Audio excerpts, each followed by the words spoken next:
As he stepped out of the time portal, Jack stumbled and almost fell. The gray-skinned, four-armed creature waiting for him caught him by the elbow, saving him from a nasty tumble.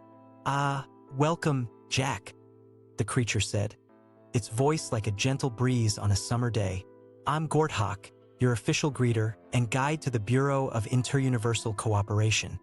Jack's head spun as he gazed around at the endless rows of twinkling consoles, the galaxy maps etched into the walls, and the beings, some humanoid, others not, rushing to and fro amidst a chorus of beeps, chirps, and muted whispers.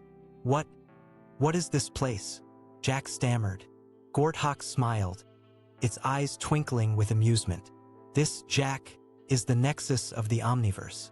You're one of the lucky few to have received an invitation to participate in the upcoming Intergalactic Congress." As Jack struggled to process the sheer scale of the nexus, Gorthok led him to a gleaming silver platform hovering above the central hub. "Please, Jack, take a seat. We have much to discuss before the Congress convenes." With a gentle nudge, Jack sat down, feeling the platform conform to his body like a living, breathing entity. Gorthok settled beside him, its fourth arm fluttering over a holographic display projected above the platform. "Your world, Jack, is on the cusp of a catastrophic singularity. We believe your unique perspective can help us navigate this crisis." As the platform began to rotate, offering Jack a dizzying panorama of the Nexus, he wondered what kind of unique perspective he possessed, and what horrors his world was about to face. "And why me?" Jack asked, his mind still reeling from the immense scale of the Nexus.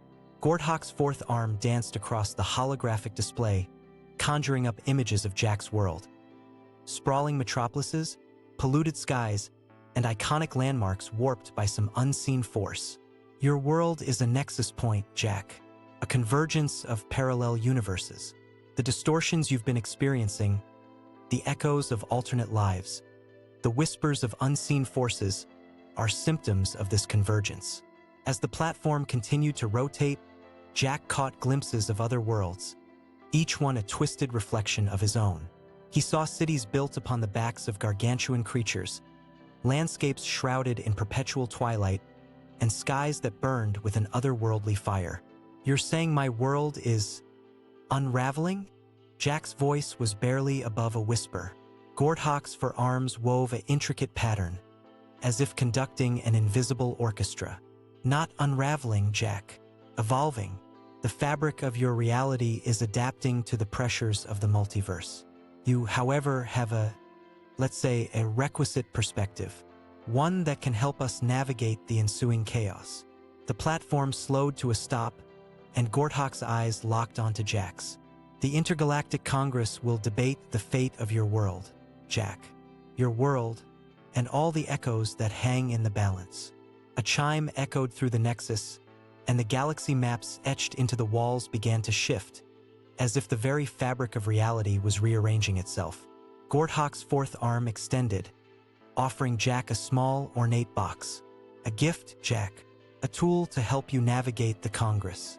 But first, you must understand the true nature of your world, and the horrors that lurk beyond the veil of reality." With a deep breath, Jack opened the box, and a faint, pulsing light spilled out, illuminating the dark paths that lay ahead. The light from the box enveloped Jack, and he felt his mind expanding, as if the very fabric of his thoughts was being rewoven. Visions burst forth, a kaleidoscope of images that defied understanding. Cities built upon the spinal columns of ancient, fossilized beasts. Clockwork metropolises where gear-turning giants marched in lockstep, and skies that rained iridescent feathers, each one whispering secrets to the wind. Gorthok's voice whispered in his ear, "These are the echoes, Jack, the parallel worlds that converge upon your own. Each one a possibility, a choice, a divergence from the main line of reality." As the visions faded, Jack felt his mind reeling, struggling to comprehend the implications. "What do you mean, converge?" he asked, his voice barely above a whisper. Gorthok's forearms wove a complex pattern, as if illustrating the dance of unseen forces. "Your world, Jack, is a nexus, a crossing point of infinite possibilities.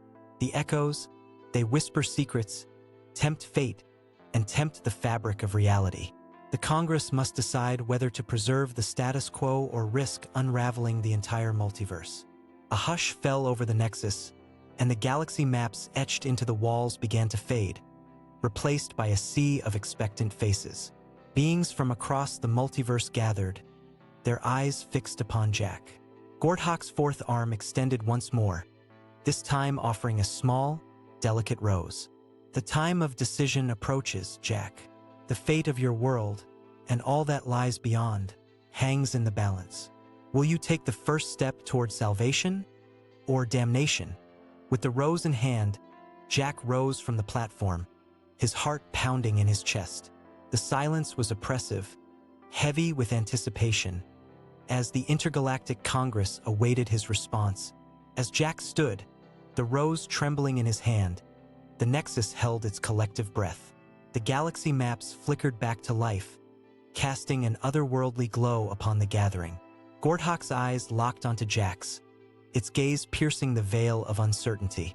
"The decision before us," Gordhawk declared, its voice resonating across the Nexus, "is not one of simple choice, but of dimensional resonance. The echoes of your world, Jack, are a symphony of possibility. Will you conduct this orchestra toward harmony or discord?" The rose in Jack's hand began to glow, its petals unfolding like tiny wings. The light enveloped his arm, spreading up his torso, and finally his face. His eyes burned with an inner fire, as if the very essence of the multiverse now flowed through him. "I!" Jack's voice faltered, the weight of the decision crushing his shoulders. "I need to understand. What's at stake?" Gordhawk's fourth arm reached out, its long, slender fingers brushing against Jack's forehead. Memories burst forth, a torrent of visions and emotions that threatened to consume him. Worlds born from the ashes of stars, where civilizations forged from pure energy danced on solar winds. Others, where crystalline spires pierced the skies and ancient beings whispered secrets to the cosmos. And yet others, where darkness reigned and the very fabric of reality was rent asunder. The visions ended as abruptly as they began, leaving Jack gasping for air. The Nexus, too, seemed to hold its breath, as if the very fate of existence hung in the balance. "The echoes," Gordhawk whispered, its voice a gentle breeze in Jack's mind, "are the threads of possibility. Weave them carefully, Jack, for the tapestry of reality is fragile, and the cosmos itself may unravel at the slightest misstep." The rose in Jack's hand pulsed with an intense, golden light, as if the essence of the multiverse surged through him. The galaxy maps etched into the walls seemed to shimmer, as if the very fabric of reality awaited his decision. With the fate of the multiverse hanging in the balance, Jack took a deep breath, the weight of the cosmos pressing upon him. And in that moment, he knew that his decision would resound throughout eternity. "I!" Jack's voice trembled, the weight of the decision threatening to crush him. "I need more time." Gordhawk's fourth arm recoiled, its slender fingers flexing in a gesture of surprise. "Time, Jack, is a luxury we can ill afford. The echoes are converging, the fabric of reality unraveling. The Congress awaits your decision." The galaxy maps etched into the walls began to writhe, as if the very fabric of spacetime was twisting in agony. The air was heavy with anticipation, the Nexus holding its collective breath. Suddenly, a figure emerged from the shadows, its presence like a whispered secret in the darkness. It was a woman, her features shifting like the sands of time, her eyes burning with an inner fire. "The architect," Gordhawk whispered, its voice tinged with a mix of awe and trepidation. "The weaver of the multiverse itself." The architect's gaze fell upon Jack, her eyes piercing the veil of uncertainty. "You hold the threads of possibility, Jack. Will you weave a tapestry of harmony or unravel the fabric of reality?" The rose in Jack's hand pulsed with an intense, golden light, as if the essence of creation itself surged through him. The Nexus, too, seemed to hold its breath, as if the very fate of existence hung in the balance. "Tell me," Jack whispered, his voice barely audible. What lies beyond the veil of reality? The architect's smile was a gentle breeze that rustled the leaves of eternity. The echoes, Jack, are but a reflection of the infinite possibilities that lie beyond. The cosmos itself is a canvas, waiting for the brushstrokes of your decision. As the architect's words faded, the galaxy maps etched into the walls began to fade, replaced by a void so profound it seemed to have a presence of its own. The silence was oppressive, heavy with anticipation, as the fate of the multiverse hung in the balance. In that moment, Jack knew that his decision would resound throughout eternity, echoing across the expanse of the cosmos, shaping the very fabric of reality.